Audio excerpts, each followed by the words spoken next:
اخلاق حسین معنی خیز لہجے میں بولا، ہمارا مشورہ تو یہی ہے کہ کبیر دادا کی بات مان کر اس کے گینگ میں شامل ہو جاؤ اور جو وہ کہتے ہیں اس پر عمل کرو، اس میں تمہارا فائدہ اور بھلائی ہے۔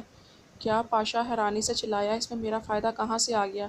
لازمی بات ہے، اگر کبیر دادا کو کچھ ہو گیا تو گینگ کی سربراہی آپ کو ملے گی، بلکہ آپ تمام گینگز کے سربراہ بن جائیں گے۔ اخلاق حسین سے کوئی بات سمجھنے کا اشارہ دے رہا تھا، مگر کبیر دادا ٹھیک ٹھاک صحت مند ہے، اسے کیا ہو سکتا ہے؟ پاشا اب تک اخلاق حسین کے مقصد کو نہیں پہنچا تھا۔ انسان کو کوئی حادثہ بھی پیش آ سکتا ہے، اللہ پاک کے کاموں کی کس کو خبر ہے؟ اس مرتبہ اخلاق حسین نے پہلے سے بھی واضح اشارہ کیا۔ پاشا کے چہرے پر بشاشت نمودار ہوئی۔ یقیناً اس کی سمجھ میں اخلاق حسین کے اشارے آ گئے تھے۔ صحیح کہہ رہے ہو شاہ جی، زندگی کا کیا بھروسہ؟ وہ کیا کہتے ہیں، انسان تو بس پانی کا بلبلہ ہے، اور موت تو ہر کسی کو آنا ہے، کسی کو پہلے کسی کو بعد میں، کسی کو بستر پر اور کسی کو حادثے کی صورت میں۔ بہرحال شکریہ، مجھے لگتا ہے کبیر دادا کا حکم ٹالنا بری بات ہوگی، اور اپنی بہن کا محافظ بننے میں کون سے شرم۔ کبیر دادا کے گینگ کے لوگ تو مجھے پاشا دادا ہی کہتے ہیں نا، اور میرا خیال ہے اتنی عزت کافی ہے۔ اخلاق حسین اور نوشاد نے بناوٹی قہقہہ لگایا۔ اخلاق کہنے لگا، بس یہی بات ہم آپ کو سمجھانا چاہتے تھے کہ اپنی استاد کی بات ٹالنا مناسب نہیں، استاد کی بات مان کر ہی کوئی مرتبہ اور عزت ملتی ہے۔ پاشا نشست سے اٹھتا ہوا بولا، میرا خیال ہے مجھے جا کر کبیر دادا کو منانا چاہیے، اور آپ لوگوں سے مشورے لینے کے لیے کبھی کبھار زحمت دینے آتا رہوں گا۔ اخلاق حسین چاپلوسانہ لہجے میں بولا، ہمارے لیے مستقبل کے سربراہ کو مشورہ دینا باعث سعادت ہوگا۔ وہ دونوں پاشا کے ساتھ ہی کھڑے ہو گئے تھے۔ کبیر دادا کے پاس شہاب قصوری اور بابر حیات بیٹھے تھے۔ جب پاشا وہاں پہنچا، اسے دیکھ کر کبیر دادا نے رخ پھیر لیا تھا۔ معذرت خواہ ہوں دادا، میں نے نازیبا کلمات منہ سے نکالے تھے، مگر باخدا میرا ارادہ آپ کی توہین کرنے کا نہیں تھا۔ پاشا نے وہاں جاتے ہی ندامت ظاہر کی۔ کبیر دادا اس کی بات کا جواب دیے بغیر خاموش بیٹھا رہا۔ پاشا دوبارہ بولا، میں نے اپنی گینگ کے تمام ارکان کو آپ کے گینگ کے ساتھ مل جانے کے احکامات دے دیے ہیں۔ اس مرتبہ کبیر دادا کے چہرے پر مدھم سی مسکراہٹ نمودار ہوئی۔ ٹھیک ہے، جاؤ اپنی ذمہ داری سنبھالو۔ پاشا اس بات میں سر ہلاتے ہوئے باہر نکل گیا۔ شہاب قصوری پوچھنے لگا، کچھ سمجھ میں نہیں آ رہا کبیر دادا، یہ کیا معاملہ ہے؟ پہلے آپ نے خود پاشا کو اپنا آدھا علاقہ دے کر علیحدہ کیا تھا، اور اب دوبارہ اپنے ساتھ شامل کر لیا ہے۔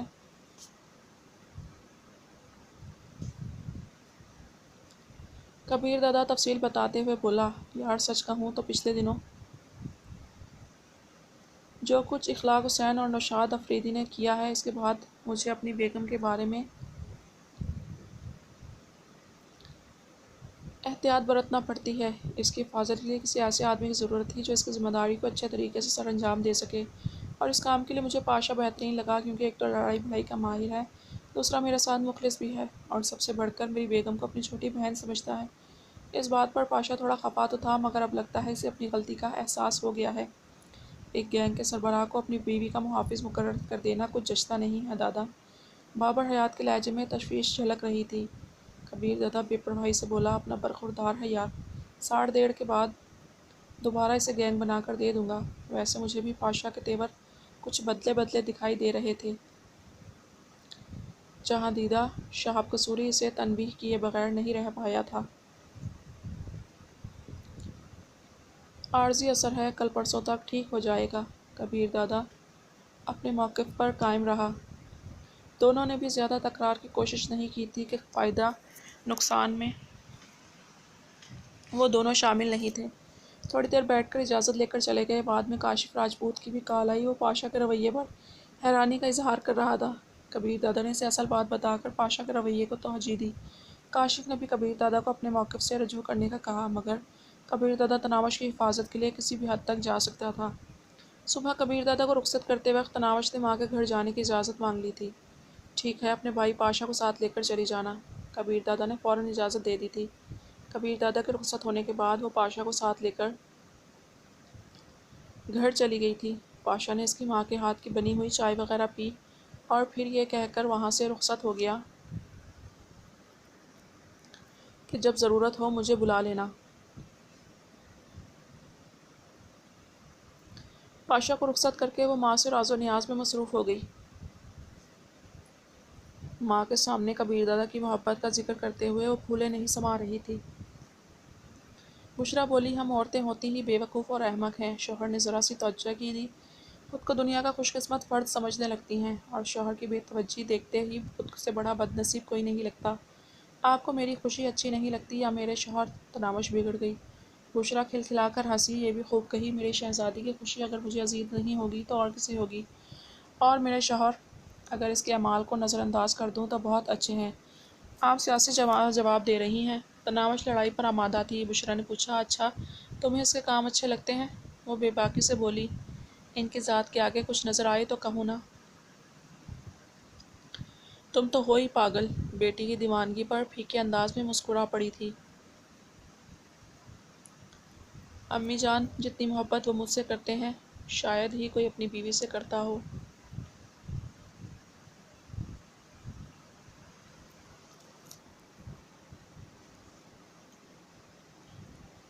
تو پھر اسے کہہ دو نا کہ جرم کا راستہ چھوڑ دے، کوئی محنت مزدوری کرے، یا پھر تم بھی عیاشی کی زندگی گزارنے کی عادی ہو گئی ہو۔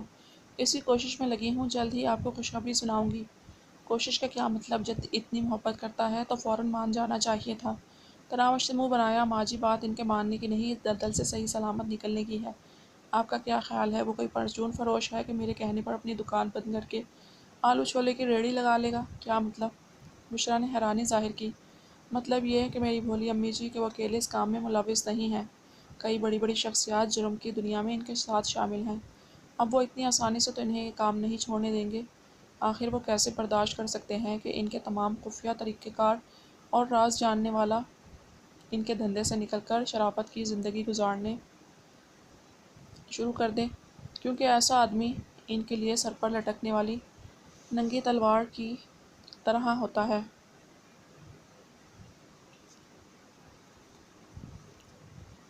بشریٰ نے کہا، تو صاف کہو نا کہ وہ یہ کام چھوڑنا چاہتا ہے اور نہ تمہیں اس بات کی کوئی فکر ہے۔ مجھے آرام کرنے دے ماں جی۔ وہ ماں کی گود میں سر رکھ کر لیٹ گئی۔ جب اس کا تکرار نہ کرنے کا ارادہ ہوتا تو وہ یوں ہی کیا کرتی تھی۔ بشریٰ اپنی مسکراہٹ روکے بیٹی کا سر دبانے لگی۔ تم تو تناوش کے ساتھ گئے تھے؟ پاشا کو اڈے پر دیکھتے کبیر دادا مستفسر ہوا۔ پاشا نے کہا، اسے گھر چھوڑ آیا ہوں، واپس آنا ہوگا تو مجھے کال کر لے گی۔ تمہارا دماغ جگہ پر ہے احمق آدمی؟ کبیر دادا کا غصہ دیدنی تھا۔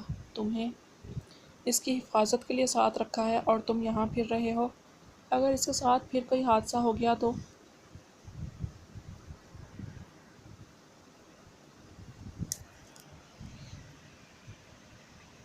پاشا نے ہونٹ پیچتے ہوئے سر جھکا لیا۔ یہ منظر دیکھنے والے کافی افراد وہاں موجود تھے۔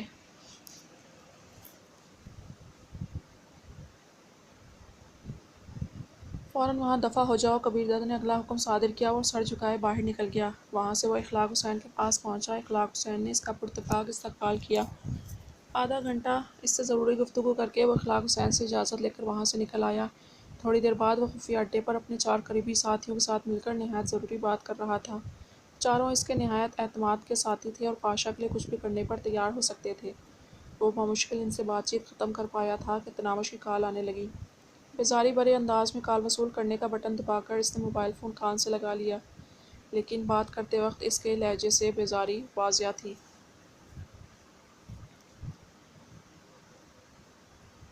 جی گڑیا، بھیا آ جائے نا۔ تناوش کے لہجے میں شامل مان کسی سگے بھائی سے بات کرنے کا سا تھا۔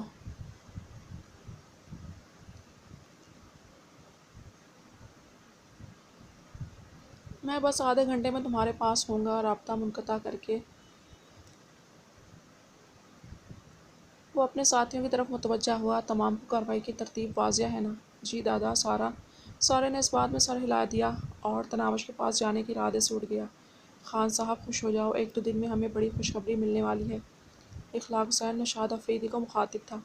کچھ پتہ بھی تو چلے۔ نوشاد افریدی نے اشتیاق بھرے لہجے میں پوچھا۔ پاشا کو مکمل طور پر سارا طریقہ کار سمجھا دیا ہے، اب بس اس کے عمل کرنے کی دیری ہے، اور اس کا انحصار کبیر دادا پر ہے کہ وہ کب کوئی بہتر مواقع فراہم کرتا ہے، منصوبہ ناکام ہونے کی صورت میں کہیں ہم پر بات نہ آ جائے۔